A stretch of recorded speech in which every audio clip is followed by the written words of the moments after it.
අද අපි කතා කරන්න යන්නේ EasyWiz H6C Pro කියන කැමරා එක ඔයාගේ ෆෝන් එකට සෙටප් කරගන්නේ කොහොමද කියලා. මේක 2K resolution එකක් තියෙන Wi-Fi කැමරා එකක්. අපි දැන් මේ කැමරා එක අන්බොක්ස් කරලා බලමු මේක ඇතුලේ කොහොම කැම් එකක්ද තියෙන්නේ, අපි කොහොමද මේක සෙටප් කරගන්නේ කියලා.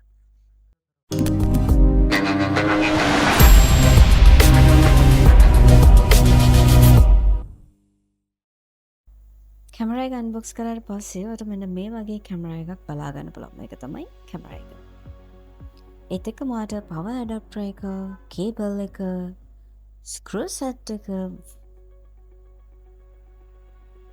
ඒත් එක්කම මෙන්න මේ ගයිඩ් එකත් එක්ක තියෙන පොඩි ඩොකියුමන්ට්ස් ටිකක් ඔයාට බලා ගන්න පුළුවන් මේ බොක්ස් එකේම එනවා. හරි, අපි කැමරා දිහා බලුවාම අපිට මුලින්ම බලා ගන්න පුළුවන් මේ ලයිට් එක. ඊට පස්සේ IR lens එක, වගේම මයික්‍රොෆෝන් එක ඔයාට බලා ගන්න පුළුවන්. මෙන්න මෙතනින් බලුවම මට පේනවා SD කාඩ් එක ඉන්පුට් කරන තැන තියෙනවා. හොඳට බලන්න. ඒත් එක්කම තියෙනවා රීසෙට් බටන් එක. දැන් මේ පැත්තෙන් බලුවම මට පේනවා QR කෝඩ් එක තියෙන්නේ මෙතන. දැන් කම් එක අනිත් පැත්ත හැරවුවාම මට බලා ගන්න පුළුවන් network port එකයි, type C port එක, වගේම speaker එක. කැම් එක ෆෝන් එකට කනෙක්ට් කරගන්නයි අපි දැන් මේ යන්නේ. ඒ නිසා කැම් එක අපි ඔන් කරලා තියාගමු.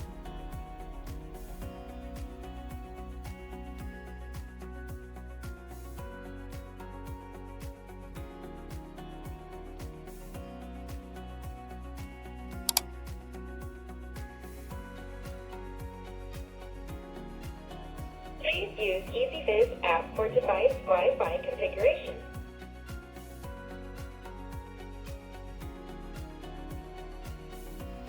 කැම් එක ඔන් වෙලා තියෙන නිසා අපි සෙටප් කරගන්න පටන් ගමු. මුලින්ම ඔයාගේ ෆෝන් එකට Wi-Fi කනෙක්ට් කරගන්න. ඔයා දැනට පාවිච්චි කරන Wi-Fi කනෙක්ෂන් එකට මේව කරගෙන ඔයාට App Store එහෙම නැත්නම් Play Store ගිහිල්ලා මෙන්න මේ app එක download කරන්න වෙනවා. මේ EasyWiz කියන app එක.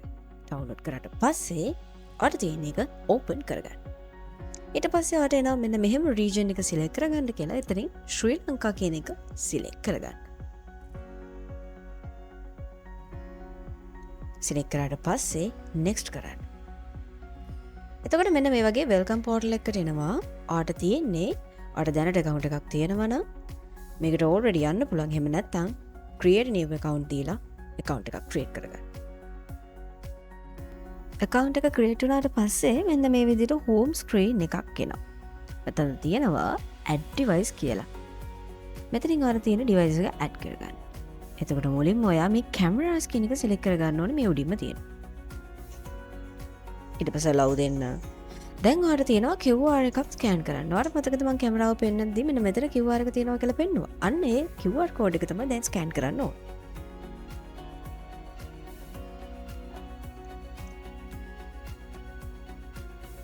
පොඩක් ලං කරලා ස්කෑන් කරගන්න. එහෙම නැත්නම් චුට්ටක් ආයෙ ඇඩ් කරන්න. හරි.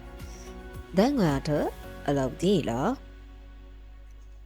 මෙන්න මේ විදිහට වගේ device එක පෙන්වනවා. ඊට පස්සේ ඔයාට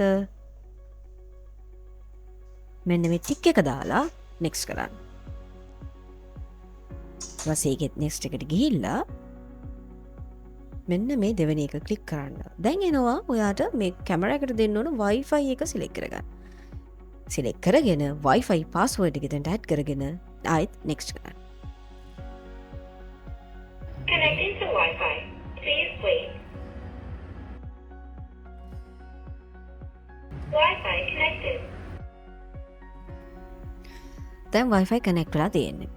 කැම් එක add වුණාට පස්සේ ඔයාට පුළුවන් අර කැමති name එකක් දීලා next දෙන්න. ඊට පස්සේ මෙන්න මේ විදිහට වගේ කැමරාව ෆෝන් එකෙන් පෙන්වනවා. ඉතින් මේකේ options කීපයක්ම තියෙනවා. ඉතින් ඔයාලට time zone එක date එක වගේ දේවල් වෙනස් වෙලා නම් මෙතනින් adjust කරගන්න පුළුවන්. ඊට පස්සේ next කියන option එකට යන්න. සෙටප් කරගනිද්දී කැමරාවට මෙන්න මේ වගේ පාස්වර්ඩ් එකක් ඉල්ලනවා නම් ඔයාලට තියෙන්නේ ඔයාලට මතක හිටින පාස්වර්ඩ් එකක් දාන්න. හැබැයි මේක හැම වෙලාවෙම ඉල්ලන්නේ නැහැ. කැම එක ඕපන් කරාට පස්සේ ඔයාලට මෙන්න මේ විදිහට තමයි බලා ගන්න පුළුවන් වෙන්නේ. මේක තමයි හෝම් ස්ක්‍රීන් එක. දැන් කැම එක ඇතුළට යමු. මෙන්න මේ වගේ ඔප්ෂන්ස් කීපයක්ම ඔයාලට පෙන්නනවා. මෙතන පළවෙනි ඔප්ෂන් එක විදිහට ස්නැප්ෂොට් ඔප්ෂන් එක තියෙනවා. සෙකන්ඩ් ඔප්ෂන් එක විදිහට රෙකෝඩින් කියලා ඔප්ෂන් එක තියෙනවා. වගේම මෙතන ඊළඟට තියෙනවා PTZ කියන එක. ඒ කියන්නේ ඔයාගේ කැමරාව රොටේට් කරන්න පුළුවන් ඔප්ෂන් එක. ඉතින් මේ වගේ තව ඔප්ෂන්ස් ගොඩාක් මෙතන තියෙනවා. ඉතින් ඔයාලට එකින් එක චෙක් කරලා බලන්න පුළුවන්.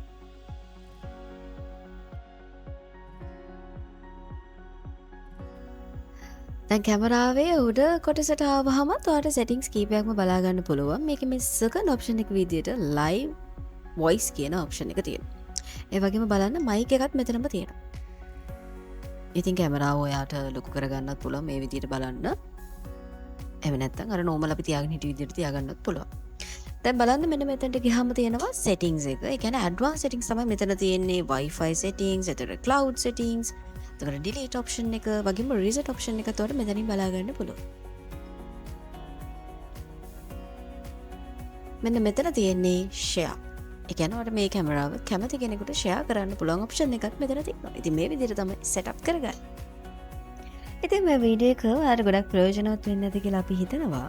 ඔයාලට තව දැනගන්න දෙයක් තියෙනවා නම් මේ වීඩියෝ එකට යටින් කමෙන්ට් එකක් විදියට දාන්න. මතක ඇතුව අපිව subscribe කරලා තියාගන්න. මේ වගේ වීඩියෝස් අපි දිගටම දානවා හැම කැමරාවක්ම setup කරගන්න විදියට. ඉතින් අපිත් එක්ක එකතු වෙලා